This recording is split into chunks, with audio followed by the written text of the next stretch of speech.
The biological age just under or above our eyes is 20 to 30 years older than the skin around our I believe temples. that. Exactly. That's like we my knew problem that was area. faster, but we didn't know how fast. Okay. Wow. Carolina Reis Oliveira, CEO and co-founder of OneSkin, is a leading expert in stem cell biology and tissue engineering, developing groundbreaking peptides to target cellular aging and combat age-related diseases. Are there certain ages where things really accelerate? When there is what we call like an epigenetic shift, when your cells stop functioning as they used to, it happens around when these old cells, or also called zombie cells, build up in our tissues, they basically secrete inflammatory signals. They function like a rotten apple in a bunch. So they induce the healthy cells around to age faster. If we can reduce the load of those cells, we can basically rejuvenate the tissue or bring the tissue to that younger state when it becomes functional again. What did you see that made you go, whoa, wait a second? So we can grow skin that's like 50 years old. We can test our peptide, and we could measure that the peptide reverse the age of the skin in 2.5 years. Like 200 peptides, and we test on these cells. Eventually we found one that decreased almost like percent of the number of these old cells. And then we were like, wow. Welcome. Hi, thank you so much for having me, Arielle. Can't wait to talk to you. Also, I just have to say from the top, you have incredible skin. Oh, so thank you. We're, of course, going to be talking all things skin today. And I really want to get into like the science of it all. I always say my audience really appreciates that. So we can get as technical, nitty gritty as you want to get in the episode. But to start, why don't you just tell everybody a little bit about your background and how you came to do what you do now? Yeah. So I grew up in a small town in Brazil, in the countryside. I left home when I was 15 to pursue a better education, and I was always fascinated about science, and I want to understand how things work from a biological standpoint. So what's happening inside a cell and how our DNA is regulated, because to me it's very fascinating when you understand how things work, because when they stop working you can come up with solutions to fix them. So I went on and I pursued my undergrad in biochemistry and then my PhD in stem cell biology and tissue engineering. That was an area that was very interesting to me because I could see a lot of potential translation. So I never want to just study science for the sake of study science. I want to use that science to help people live better, healthier. And so during my PhD, I was studying, as I said, stem cell biology, but more focused on treating some degenerative diseases. I was working on embryonic stem cells and creating retina cells to potentially be transplanted in people that are developing macular degeneration. They're losing their sight. So when I was finishing my PhD, I really want to bring that science out of academia and create something. So I started a first company back in Brazil. And initially what we were doing, we were creating human tissues in the lab to replace animal testing. So we were creating like these retina tissues or like mini hearts or mini skins. And eventually that first endeavor didn't work out because of the whole ecosystem in Brazil, but it got us the opportunity to come to the US. So I moved to the US in 2016 to basically start over, but joined this biotech accelerator that would help scientists like me and my co-founders to start their companies and to build this, sustainable business. And that I really dove deeply in like skin aging and aging as a whole. And I got to understand how much the science of aging has evolved in the past like 10, 15 years, and how much the products that were out there that claim to be anti-aging were not really utilizing this novel approach. So that's when we decided, to create something new that would be better for targeting the aging of the skin. Okay, there's so many questions that I have, but maybe to start, we can start with defining like what exactly is aging in the body and in the skin. Yeah, so if we want to really simplify, aging is the accumulation of damage over time. So there is the wear and tear of our own body or cells. As our cells divide, eventually they accumulate mutations, so they don't function as well anymore. But if you want to, I would say, define aging scientifically, there are 12 hallmarks of aging that have been described in the past few years, and this includes like the depletion of stem cells, or the instability of our epigenetics, or mitochondrial dysfunction. So there are many, I would say, processes that are happening inside our cells that are contributing to aging. And there is one that is considered like a central hallmark of aging. That's the accumulation of these old cells, also called senescent cells. And what is interesting about the senescent cells is, as I said, like all of these other hallmarks, eventually they will lead to the formation of these old cells. And when these old cells, or also called zombie cells, build up in our tissues, they basically secrete inflammatory signals, and they function like a rotten apple in a bunch. So they induce the healthy cells around to age faster. So what's interesting about the cell is that they accumulate throughout our bodies. So they accumulate in our joints, and their accumulation is associated with like osteoarthritis. They accumulate in our hearts, and its accumulation is associated with heart diseases. So what we saw is that in the literature, in the science, is that if we can reduce the load of those cells, we can basically rejuvenate the tissue, or bring the tissue to that younger state when it becomes like functional again. So that's why we were so interested about targeting cellular senescence in the skin, because we believe that this would be a novel approach to actually be more effective in reversing the age of the skin. So in the skin, more specifically, these cells accumulate because obviously our skin is, renewing every month, and obviously that cell division eventually leads to damage, and then leads to senescent cells. But mostly also because we're exposed to so many environmental stressors. UV is, the most important one. And as UV impacts our cells, we see that there is an accumulation of those cells. And with that, there is this secretion of inflammation. And also, when we talk about aging as a whole, there is also this word called inflammaging, because the more inflammation you have in your body, the faster you're gonna age. So in the end, the whole concept of like reversing age is also very associated of like driving down inflammation. And this is true for your skin, but also for your body. I've heard people talk about peaks of aging. Are there certain ages where things really accelerate? You hear people talk about like 39 into 40, or like mid 40s. I've heard kind of different markers. Yeah. In the skin, more specifically, we studied like when there is what we call like an epigenetic shift, when your cells stop functioning as well as they used to. So it happens around 30s, which is kind of 36 for me was like a nosedive. Yeah. Yeah. So around 30 is when we see like a big shift. And there are studies, as you said, showing that around 44, and then also another one, a big shift around 60. I think we clearly see, after 30s, things really start to decline. I think the most important thing here is that before 60, and even if you are at 6, like there is always time to repair and reverse. So it's never too late to start. But obviously, the earlier that you start, like taking care, preventing, the better.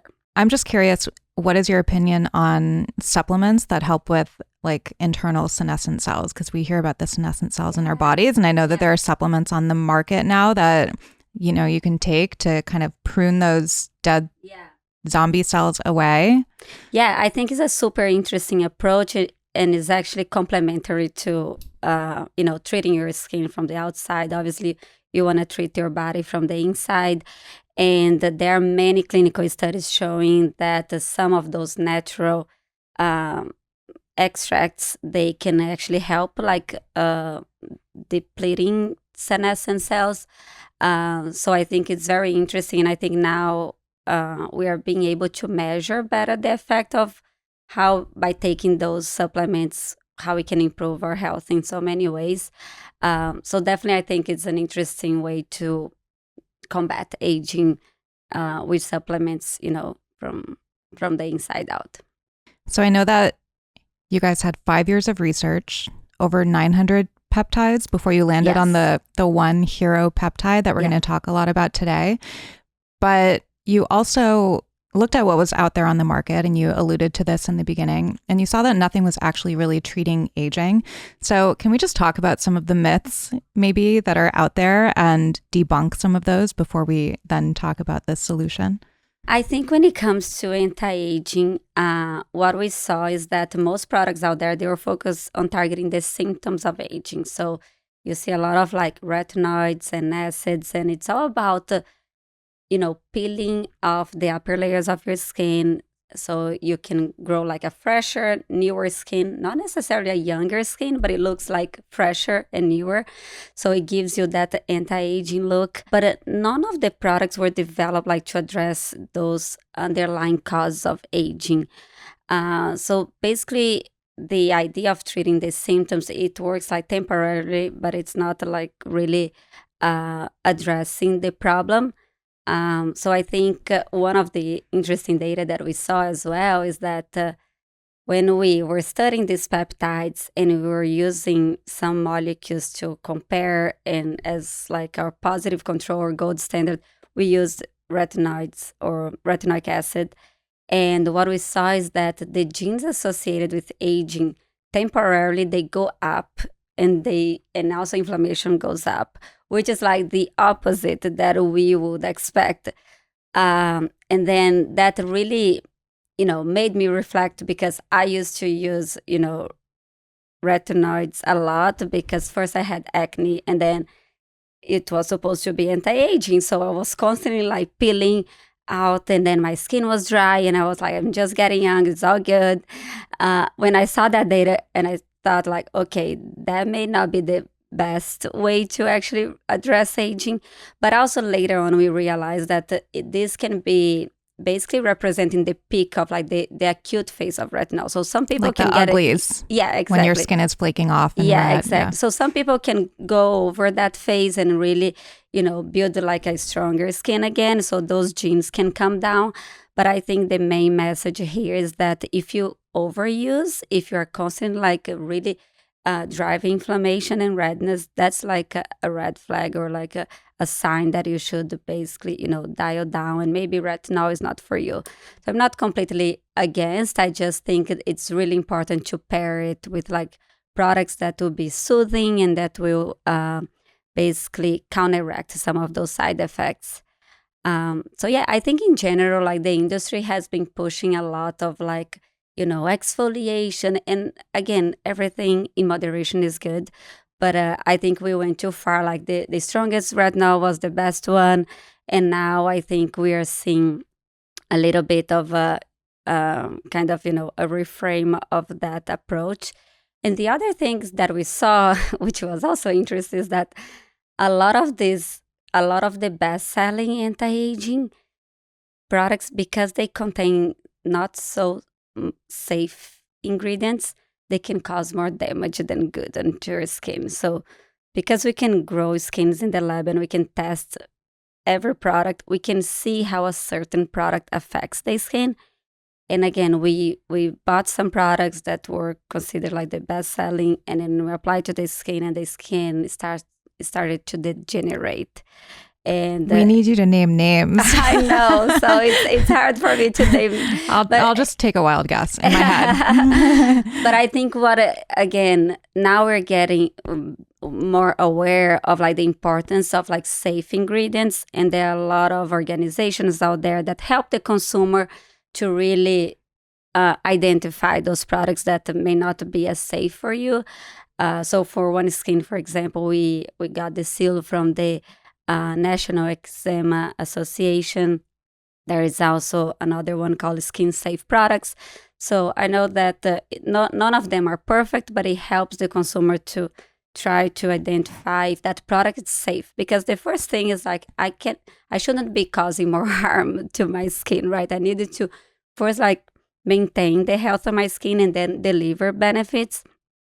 So I think it was another important point. And I think for the consumer, it's so hard to know. But we have this platform that it's easier for us to see and really. And now, whenever I'm gonna buy a new product, it's like if I wanna try it, I first test on the skins in the lab, and then like depending on the response, like okay, now I can use it, or no, I'm not gonna use this one. I mean, that is like the most amazing resource that you could possibly have. And I was kind of laughing when you were talking, because I was talking to somebody a couple days ago about my skincare routine, and we were talking about ingredients, and I was like, well, yeah, so, my first step is like a glycolic cleanser, and then I use, this azelaic acid, and then I'm using the salicylic acid. And he goes, that's why your skin is so good, because it's raw. You're just burning your face off morning and night. And I was like, maybe it's not the best approach. But I think that a lot of people, to your point, are kind of reevaluating their approach, not just to skin, but to beauty. And I think that people are learning more, and they're more cognizant about what they're putting in their bodies, what they're putting on top of their bodies, on their skin. And I think that we tend to forget that the skin is an actual organ and that the skin protects us and the skin has a function. So aside from appearance, like, why is it so important to take care of our skin on our entire body? As you said, our skin is our largest organ, and the main function is to protect our internal body.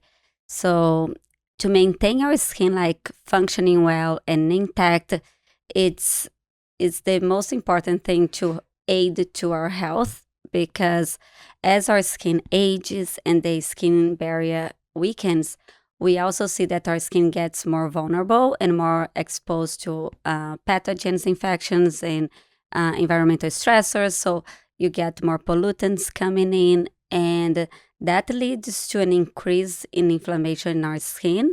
And because, again, the skin is the largest organ, even low levels of inflammation that are coming from our skin can actually influence our internal levels of inflammation.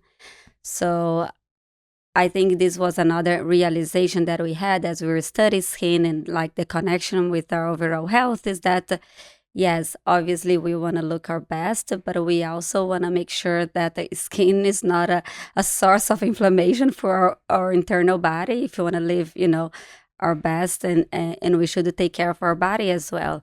And we even did a study with one of our products, the body product, that we recruited like elderly patients, and we collect their blood, and they use the body lotion for 3 months. And then we measure their blood again, and we could see a decrease in some inflammatory cytokines just by treating the skin topically. So again, improving the barrier and the structure of the skin on our body can really help decrease inflammation and help our internal health. And this is one thing that we don't care a lot when we're young, because obviously we don't feel like that pain. But if you think about maybe your parents or grandparents and how thin and fragile the skin gets, and that's probably because we didn't take care of our bodies as we should. And eventually it's going to really affect your quality of life. So when your skin starts to tear and to bruise a lot easier, people need to use Band-Aids, and even the healing process becomes so much slow. So all of that can be prevented, and by treating the skin of your body as well. So that's something that we are really passionate about, because we have many people reporting to us that they had this issue and now they got off the Band-Aids, and they have the skin is healing well again. So that means a lot. Are there any things that are increasing the degradation of our skin that we might not think about? Since you have this lab, I mean, you can research everything, you can test everything. We all know sun damage, of course, is a massive one, and you talked about that a little bit before, but is there anything that we wouldn't necessarily think of that we don't hear all of the time?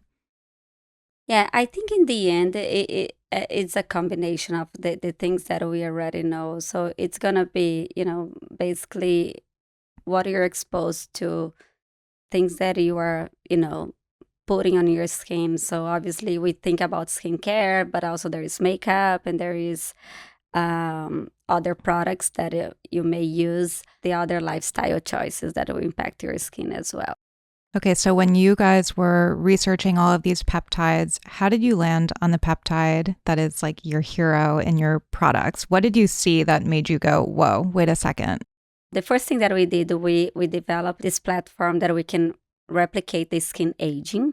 So we can grow skins that look like a neonatal, like a baby skin, and then like a 30 years old skin, and then like a 60-year-old. And then we can clearly see how the skin is changing, which genes are going up or down, collagen is going down. And then we use the cells from progeria donors. Have you heard of progeria? This is a genetic mutation that the kids age really fast, and unfortunately they die around like 13, 14. So we use cells from these donors because they accumulate a lot of those zombie cells, and it's a way that we can screen or test molecules and find which ones can be effective in decreasing the load of those senescent cells. So basically, we start testing this peptide. We started testing like 200 peptides, and we test on these cells, and we can see the cells that are old or senescent, we can stain them in blue, and then we can see a decrease of the number of those cells in the lab. And then from these initial 200s, we found 4 that worked really well. We used an algorithm that we created out of these 4, 800 new peptides. And then we did the whole process of screening again. And then eventually found one that decreased almost like 50% of the number of these old cells. And then we were like, wow, okay, that's meaningful. But now we need first to validate that this is going to be reproducible. So we needed to repeat like more than 3 times. I think we repeat like, I don't know, over 10 times. And then, okay, now we know that's effective. Let's evaluate if this is safe, if it's not going to cause any change, in your karyotype or like any mutagenesis, any toxicity. And then we went through that whole round of like validation, the safety. And then eventually we needed to test in humans, the safety in humans as well. So that was the process of like testing the efficacy in cells and then testing the safety. And then the last piece that we did to actually measure what we call the age reversal capacity was to treat aged skins, like old skins that we could build in the lab, and measure what we call the skin's biological age. So basically, we can determine the age of the tissue of the skin by reading the skin's epigenetics. So we can grow a skin that's like 50 years old, and then we can test a product. And in this case, we test our peptide, and we could measure that the peptide reversed the age of the skin in 2.5 years. So that was pretty exciting. Yeah, that's actually the first ingredient in the market validated to reverse the age of the skin.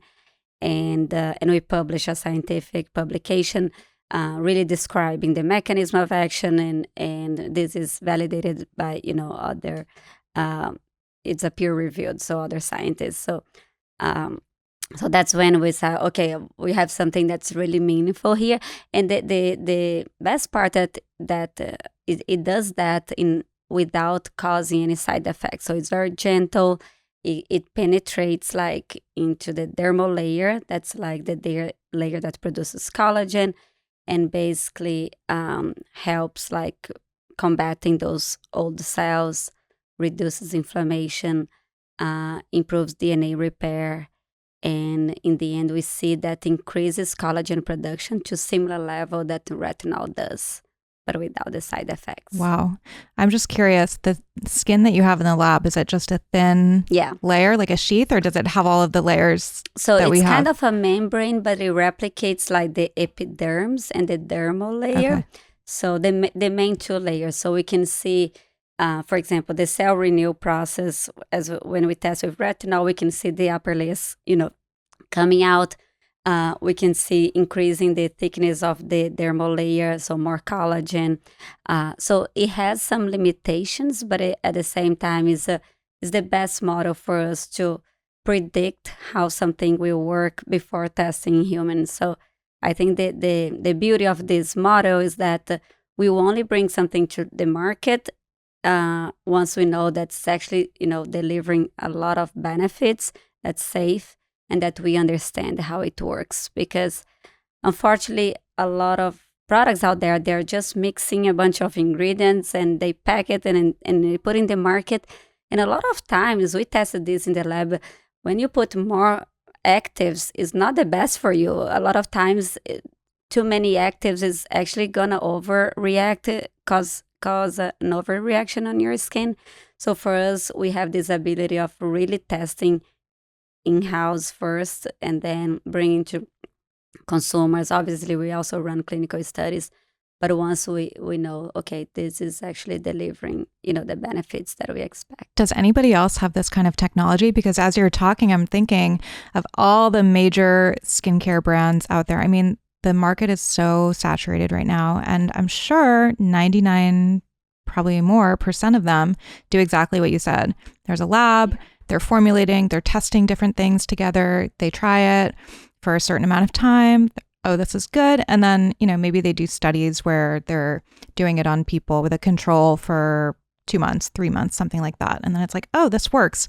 But this is just such a more scientific, precise process that it's kind of like it's like comparing like apples to rocks. I mean, you just can't Yeah, compare no, the two. exactly. As far as I know, in terms of being founder-led that have the scientific background, I'm not aware of another brand that does the same.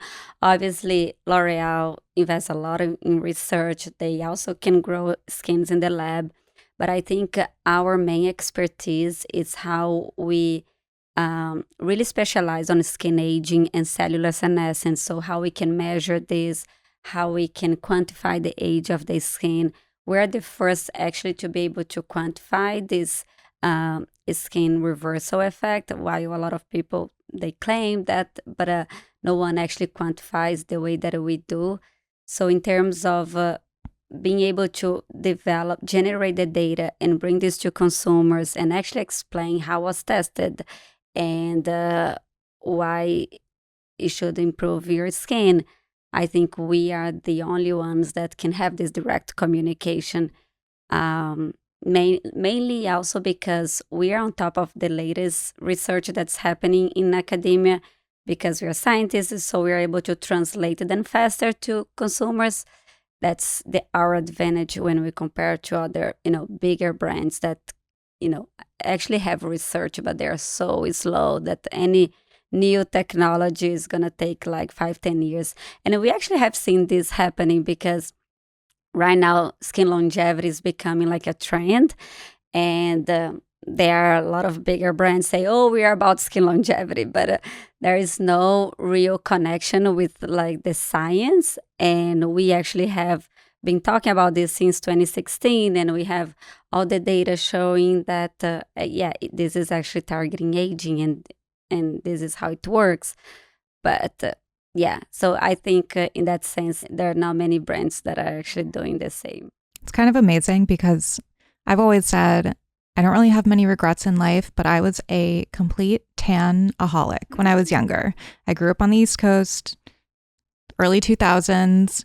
We were in the tanning beds every day and then out, any day that we could during the summer. And it was back when like being as tan as humanly possible was like trendy, kind of before spray tan. So, and I didn't use SPF until I was like, I don't know, 29 or 30. And I'm starting to see some of the effects of that on my skin. And I'm like, I do the lasers and all the things. But I always say to guests when we're talking about skincare, particularly if they're a scientist or a doctor, researcher, like, are we ever going to be able to reverse our skin to like pre all of that? Like, when is somebody going to come out with something that we can take or use topically or whatever, that will bring us back to when we had like that perfect baby skin? And they're like, well, you know, people are working on it, but this sounds kind of like the next best thing, like, because it actually can reverse the age, the biological age of the skin. That's amazing. Yeah. So, I mean, right now we have data showing that we can reverse, even like we have data not in the lab, but actually in humans. So we have ran clinical studies that these are long-term, like 12 months clinical studies that people are using the product. And we actually need to collect a biopsy to measure like the age reversal. So we can measure that we can reverse the age in humans. Obviously, right now, the data that we have, we can reverse 3 years, we can reverse 2.5 years. So it's something that's definitely significant and meaningful, but it's not that's like, I'm gonna, you know, I cannot tell you that you can reverse 10 or 20 years on your skin. And that would be super dangerous. I would not recommend. But I think all of those incremental interventions that you are now, taking advantage of is helping. And at the same time that, it took, 30 something years for you to build up to where you are today, it's going to take some time to reverse that. But I think the exciting part is that now we know that's possible. Aging is malleable.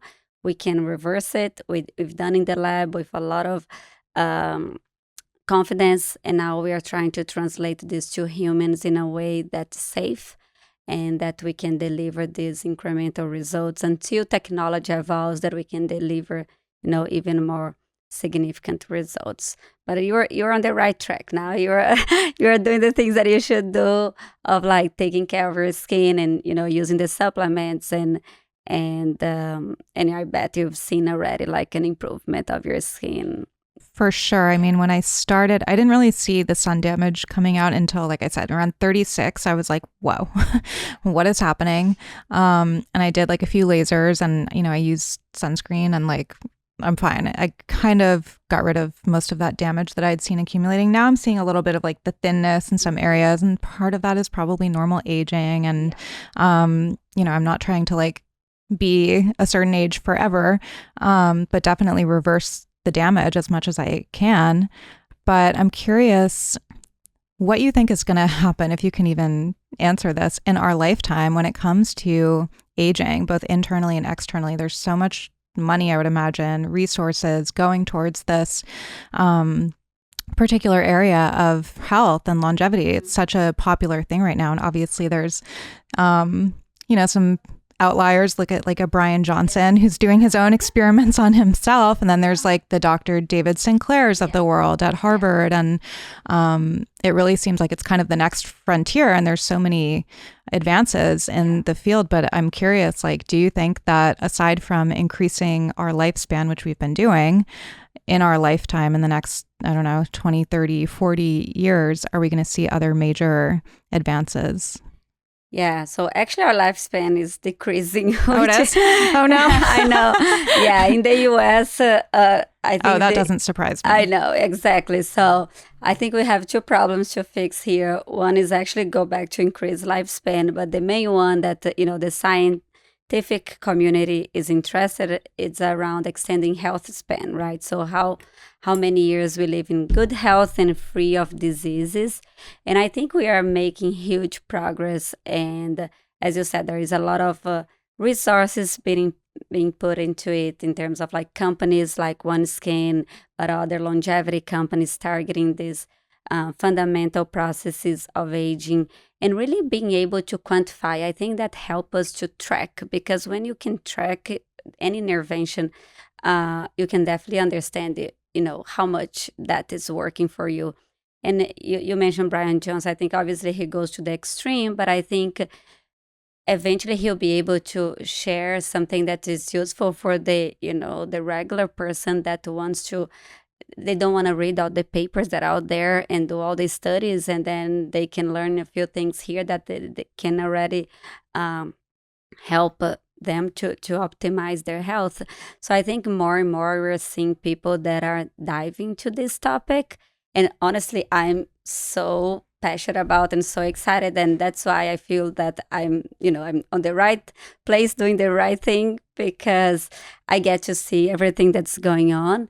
And also technologies that are helping us to predict diseases earlier, right? So now we can detect like cancer way earlier, like we can do some blood tests, and we can understand all of our biological markers, and you can do a scan, and you Like can a Prenuvo. Prenuvo, exactly.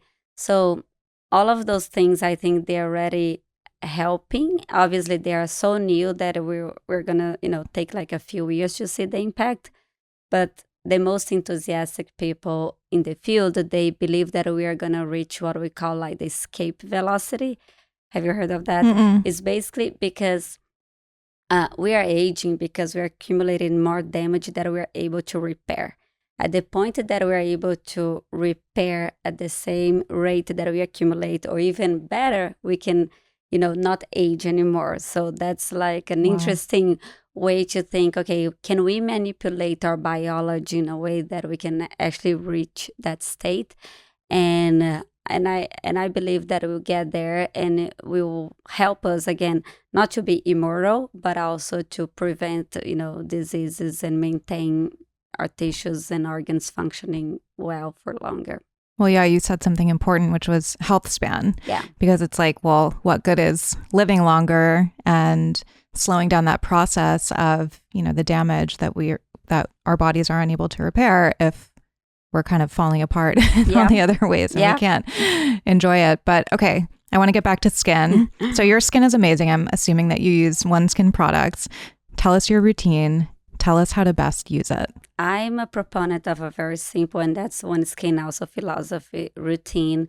We believe that you can achieve your healthiest, best skin with like a few products. So for me, I start with the night. So I usually cleanse my face with Prep. That's our gentle cleanser. It's supposed to lightly exfoliate your skin, doesn't disrupt your skin microbiome, and actually prepare your skin to absorb better the peptide. So the peptide will penetrate and be delivered more efficiently. So after that, I apply the eye cream. One interesting data about the skin around our eyes that we found in our studies is that the biological age just under or above our eyes is 20 to 30 years older than the skin around our I believe temples. that. Exactly. That's like we my knew problem that was area. faster, but Yeah. we didn't know how fast. Okay. Wow. It does need like more help. So we formulated this eye cream that has a higher concentration of the peptide, and we actually tested in eyelid skins in the lab. So we got eyelids from blepharoplastic surgeries. Oh, maybe you got mine. I wish you have.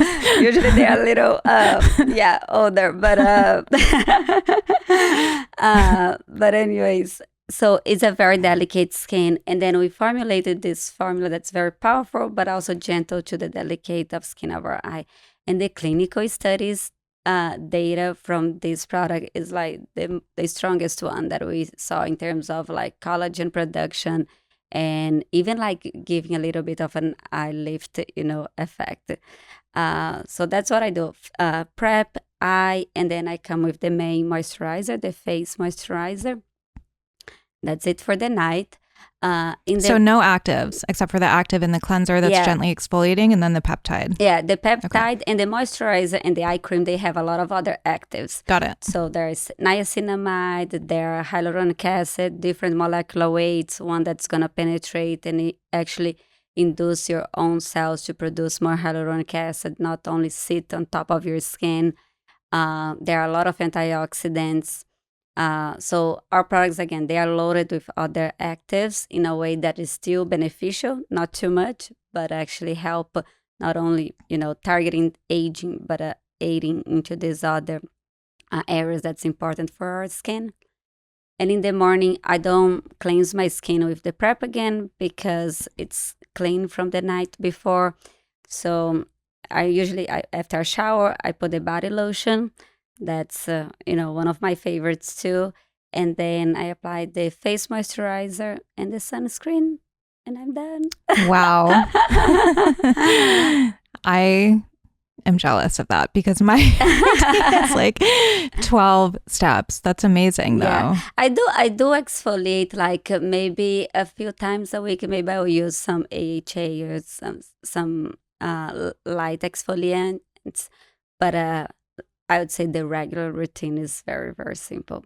Do you have an opinion on other things that people are doing when it comes to aging? Botox, fillers, lasers, all of that from a scientific level? I think from the scientific level, obviously Botox is effective in erasing your wrinkles. It's gonna, paralyze your muscle. It's not necessarily, making your skin behave like younger skin. So for me, the preventative Botox, this is not a good approach to actually, paralyze your muscles and potentially lead to atrophy earlier than you need. But I'll do Botox maybe once a year, maybe twice a year whenever I go to Brazil. So. But I do in a very light way, like my dermatologist called like a spray Botox that she, does micro doses, so it becomes very natural. Yeah, because you have movement. You don't have lines at rest, but you have movement, and it's really beautiful. Yeah, because I think here we're used to seeing people frozen. I know, and that's like I'm so afraid of that. Please don't change my natural face. So that's why I still do in Brazil, because I trust my dermatologist. And then fillers, I don't love like the hyaluronic acid ones because, again, to me, it's all about stimulating your own cells to produce like hyaluronic acid or collagen. And also because I'm afraid that they'll change my face in a way that I don't like it. I do love the biostimulators because, again, you are adding something to your skin that is going to activate your own fibroblasts to produce more collagen. So that like a Sculptra? Yeah, a Sculptra. Yeah. So I do like them. And the lasers, I'm like a fan of the ones that will penetrate a little deeper where like skincare sometimes don't reach. But I'm not a big fan of like the really abrasive ones because I think whenever you are being too aggressive to your skin, again, you're compromising your skin health and eventually I think your skin can look so fragile and sensitive and vulnerable that I prefer to be more mindful and do the ones that are not abrasive. I like ultrasounds, different ways to stimulate the inner layers of your skin that's not causing too much like stress. I think a little bit of stress is good. Too much is probably not as good. In every area of life.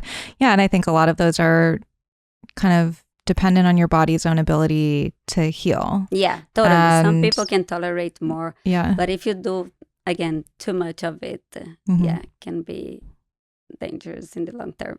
Well, this is fascinating. I know the listeners probably feel the same way. I mean, just to hear from your perspective, because you are really in the science of it all. And again, like it's such a saturated market, and I think people just don't know really where to start. So the simplicity of OneSkin and the science to back it up is incredible. So thank you for coming on. Where can everybody buy OneSkin, find you, find out more information, all of that? No, thanks for having me. People can find us at oneskin.co.